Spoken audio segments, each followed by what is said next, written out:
আবারও চলে যাচ্ছি রঘুনাথগঞ্জে। জঙ্গিপুরের রঘুনাথগঞ্জের মালডোবা স্কুলের 224 নম্বর বুথের ঘটনা ছবিতে স্পষ্ট। বৃদ্ধার ভোট নিজেই দিয়ে দিলেন পোলিং এজেন্ট। তিনি তৃণমূলের পোলিং এজেন্ট বলে অভিযোগ কংগ্রেসের। এজেন্টের কাছে বিষয়টি জানতে চাওয়া হলে বলেন তিনি সিপিএম এর এজেন্ট, তার নাম মাসাদুল শেখ।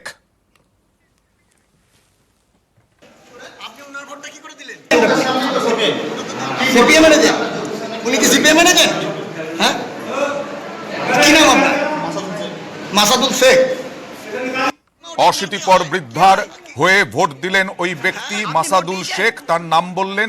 তিনি দাবি করলেন তিনি সিপিএম এর এজেন্ট। বিষয়টি বেআইনি বলে জানান প্রিজাইডিং অফিসার। অন্য কেউ এসে ভোট দিয়ে চলে যাবে, আপনি দেখবেন না? আপনি ভোট করছেন যার নামে, সে তো ভোট দিল না। এটা কি পারে? এটা পারে দিতে পারে?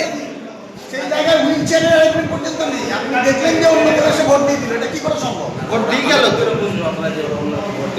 তা আপনি ভোট চালাচ্ছেন, আপনি জানবেন না যে আপনি কি স্টেপ নিচ্ছেন? কি স্টেপ নিচ্ছেন? আপনার নাম? কোন বুথ এটা?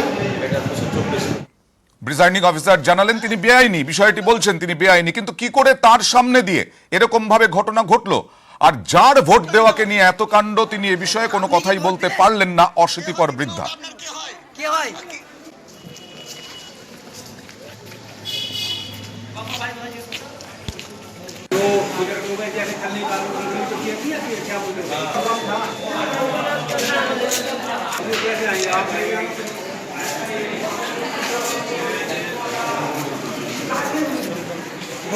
আপনারা দেখছেন সেই ছবি। অন্যের হয়ে ভোট, অশীতিপর বৃদ্ধার হয়ে ভোট দিয়ে দিলেন এই মাসাদুল শেখ।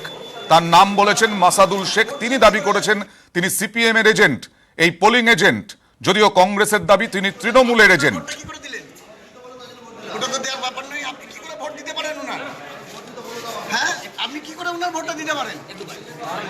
প্রিজাইডিং অফিসারের সামনেই ভোট দিয়ে দিলেন প্রিজাইডিং অফিসার, যদিও তারপরে বলছেন বিষয়টি বেআইনি।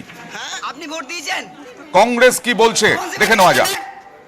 124 নম্বর বুথ মালডোবা স্কুলের গেটের সামনে তৃণমূলের বুথ জম করে। আমরা প্রশাসনকে জানাই, প্রশাসন ব্যবস্থা নেওয়ার আমাদেরকে আশ্বস্ত করে, কিন্তু তা সত্ত্বেও তৃণমূলের যে বর্তমান প্রধান আছে তার স্বামী নজু শেখ, সে নিজে গিয়ে বৃদ্ধ মহিলাদেরকে ভোট দেওয়ার নাম করে নিজেই তার ভোট দিচ্ছে, ছাপ্পা মারছে।